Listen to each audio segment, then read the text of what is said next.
segan menurunkan harga. Kami mengingatkan kepada kepala negara, tahun 98 terjadi perubahan politik, maka kami mengingatkan bisa saja itu terjadi, betul kawan. Hidup mahasiswa, hidup pemuda. Aksi itu untuk apa? Apakah aksi untuk aksi atau aksi untuk tujuan? Sebelum menyampaikan tuntutan itu ke publik, kita akan menyampaikannya dulu tuntutan itu ke masyarakat kampus. Kita uji, bener nggak itu? Itu yang tidak terjadi misalnya di sekarang kan? Ini kita refleksi soal gerakan mahasiswa, sejauh mana bobot gerakan ini masih bermoral. Nah, artinya bahwa orang melihat gerakan ini tendensius, ini benar-benar mau menyasar Jokowi. Hati-hati, hati-hati kalian bermain dengan api, menyerang dalam orkestrasi irama dan nada politik yang insinuatif dan penuh kebencian. Viral di media sosial, sebuah rekaman video memperlihatkan sejumlah warga yang mengamuk dan membuka paksa blokade jalan yang diuraikan para mahasiswa untuk berdemo. Apa nggak ada kerjaan lain? Ngapain bikin demo besar-besaran? Saja memungkinkan terjadinya perubahan politik apabila presiden tidak segera menurunkan harga. Sekali lagi, terakhir, saya mengingatkan, kami mengingatkan kepada kepala negara. Ingat peristiwa 66, ingat peristiwa 98. Mahasiswa ini hanya bermain dan mempermainkan gerakan kita. Kalau menjelaskan pakai bahasa Jerman, silakan sampai selesai. Enggak, maksud saya, bener gak kalian? Bener gak kalian ini sedang, jawab saya yuk. Bener nggak kalian sedang bermain-main? Teruskan dulu. Jangan dilempar ke sini dulu, Bang. Selesai dulu, Bang. Yuk, kalau bermain-main dengan gerakan, yuk mempermainkan sejarah, mempermainkan gerakan. Masyarakat kasihan nanti tidak akan melihat kalian sebagai representasi dari kelompok ini. Kenapa harus pecah-pecah? Kita tidak. Kenapa harus beda-beda? Bahkan ada beberapa isu saja yang sama, lalu yang lain-lainnya beda. Apakah memang mahasiswa ini bacaannya berbeda atau jangan-jangan udah kurang baca kita? Karena begini. Coba jelasin ke saya, apa yang membedakan kamu dengan partai politik yang memang mengejar kekuasaan dan terpecah-pecah gitu loh? Tadi kalau abang tanya apa bedanya kita dengan partai politik, ya sekarang kita pro rakyat, partai politik pro oligarki, gitu bang. Itu bedanya dari gerakan mahasiswa dan dari partai politik. Sudah kita selesaikan tahun 98. Buka semua versi sejarah. Menyenangkan tidak menyenangkan, menguntungkan tidak menguntungkan, buka. Saya percaya pemerintahan Jokowi bukan berwatak Orde Baru. Baik. Hidup mahasiswa, hidup pemuda. Oh, ini jangan-jangan kalian sedang menyeret gerakan mahasiswa yang sangat-sangat mulia itu ke jurang kehancuran. Kami ini di mahasiswa, politik yang kami mainkan adalah politik yang paling ideal. Kalau saya tanya, mereka cuma bilang Jokowi begini, Jokowi begitu. Saya marah karena ada inkonsistensi. Tidak ada komitmen pada konsistensi. Mereka nyaris melukai tubuh bangsa ini dengan jenis luka yang akan sangat susah disembuhkan dalam jangka waktu lama. Apabila presiden tidak segera menurunkan harga, kami mengingatkan kepada kepala negara, tahun 98 terjadi perubahan politik. Sombong amat. Saya menangkap bahwa ada sekelompok orang yang sudah bermain api, bukan cuma membakar dirinya, tapi juga nyaris membakar rumah ini. You bicara soal gerakan, you kan bicara soal mewakili masyarakat kan? Yes, disitulah peran gerakan mahasiswa sebagai agensi moral kan? Oke. Nah, saya tanya sama kamu, radikalisme terorisme itu problem juga buat Indonesia? Yes, kenapa gerakan mahasiswa atau kalian tidak berteriak kencang? Turun ketika banyak itu terjadi persekusi terhadap orang-orang Syiah, persekusi terhadap minoritas, persekusi terhadap mereka yang berbeda haluan dengan kelompok-kelompok mainstream yang di kanan-kanan itu. Ya inilah yang tadi dibilang Nah, Bang artinya Usman, begini. kalau gerakan cenderung primordial beginilah ujungnya. That's why makanya saya bilang gerakan mahasiswa ini kalau mau pulihkan kembali marwahnya, you harus terlibat di segala situasi krisis. Di sekarang Satunya terjadi radikalisme, krisis begitu ideologi. Sekarang terjadi krisis ideologi. Ya karena masuknya ideologi transnasional yang merusak demokrasi. You juga harus berdiri di garis depan, standing at the frontier line.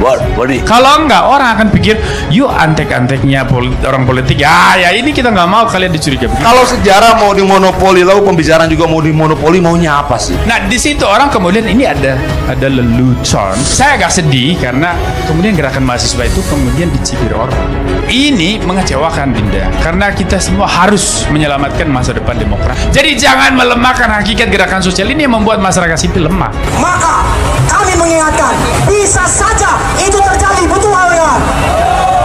Hidup mahasiswa, hidup pemuda. Saya coba mengambil di posisi netral. Kan pasal 28 konstitusi mengatur soal kebebasan berpendapat. Kalau di sebelah orang boleh berpesta dengan slogan ganti presiden, turunkan Jokowi, kenapa di sini orang nggak boleh sih bernyanyi dengan diskursus Begini, Bang. dengan diskursus 3 periode? Kan itu narasi. Karena narasi tidak akan pernah bisa. Tapi itu dengar. diwacanakan oleh bagian Dengar, lingkaran dengar. kekuasaan saat ini, Bang. Iya, dengar. Itu dia. Tetapi seorang menteri Bapak Luhut Binsar Panjaitan itu eksekutif. Betul. Kamu tahu di dalam trias politika.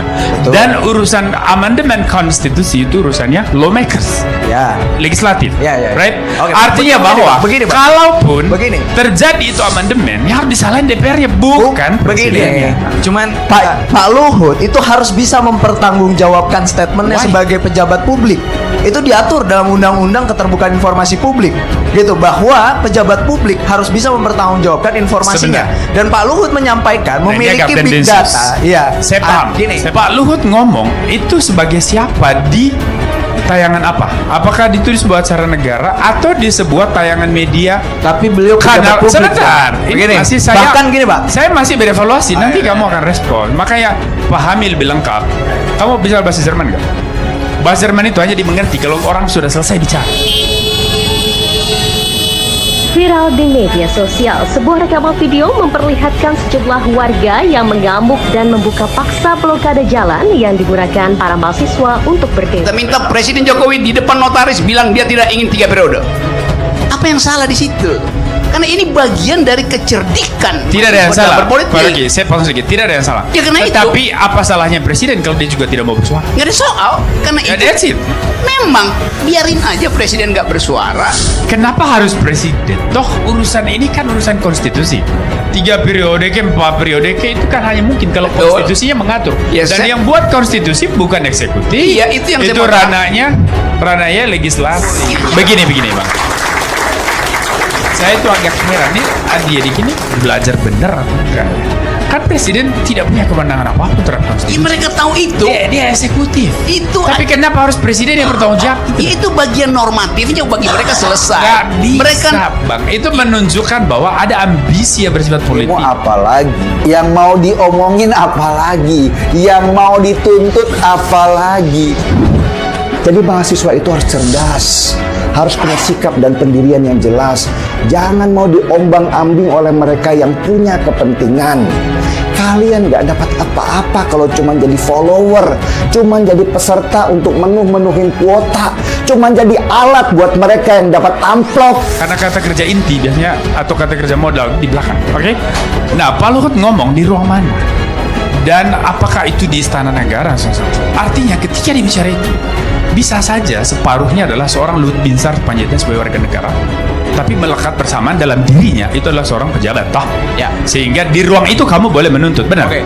Yes. Mungkin Tetapi sekali lagi, sebagai warga negara dia juga punya hak untuk Ya. berpendapat. Oke, Pasal 28 Undang-Undang Ya. 95 menjamin itu. Kalau tadi- Maka kalau kita kembali ke situ, kenapa kita harus begitu agresif menuntut Pak Luhut keluarin datanya? Kenapa Ya, sih? boleh saya masuk, Toh Bang? omongan Pak Luhut hari ini tidak mengubah undang-undang. Boleh saya masuk, Bang? Tidak mengubah apapun. Dan presiden juga sudah mengatakan tidak ada penundaan. Begini deh, untuk menjaga marwah gerakan itu, ini kan bukan soal kepentingan kamu.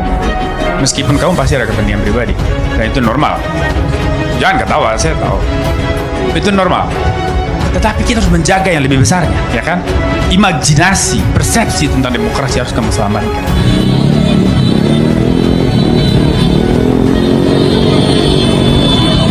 Iya, kalau ada nasi bungkusnya. Kalau nggak ada nasi bungkusnya, kan kasihan orang demo-demo malah kelaparan. Apa yang kamu lakukan hari ini, kamu pertanggungjawabkan juga kepada gerakan-gerakan mahasiswa ke depan, di masa depan. Maka di sini kita harus belajar dengan tertib berpikir. Ya, pertanyaannya adalah kenapa orang begitu agresif menyerang Pak Luhut soal big data? Ketika tidak ada satupun ketentuan hukum yang memaksa dia untuk, kecuali You buka forum, you berdebat, you undang ke acara Bang Karni, berdebat dengan Pak Luhut soal big data. Di situ silakan berdebat. Tetapi sepanjang itu statement lepas, dia akan tetap terlepas. You nggak bisa penjarain dia. Sama aja, kenapa kamu kan nanya kepada yang dulu bikin tagar, turunkan Presiden Jokowi, dan tuntut dia, kenapa you melanggar konstitusi? Karena konstitusi mengatakan dia hanya bisa diturunkan kalau ada berapa ketentuan itu, ya kan? Pelanggaran moral dan sebagainya. Kan Presiden Jokowi nggak pernah melakukan semua itu. Demo melulu. Demo di istana, geruduk Pak Jokowi. Apa nggak ada kerjaan lain? Ngapain bikin demo besar-besaran, bikin macet, nyusahin orang? Sebenarnya banyaknya demo sekarang ini menunjukkan bahwa Jokowi sudah mendidik dengan benar. Karena pepatah bilang, no pain, no gain. Gak ada keberhasilan tanpa rasa sakit.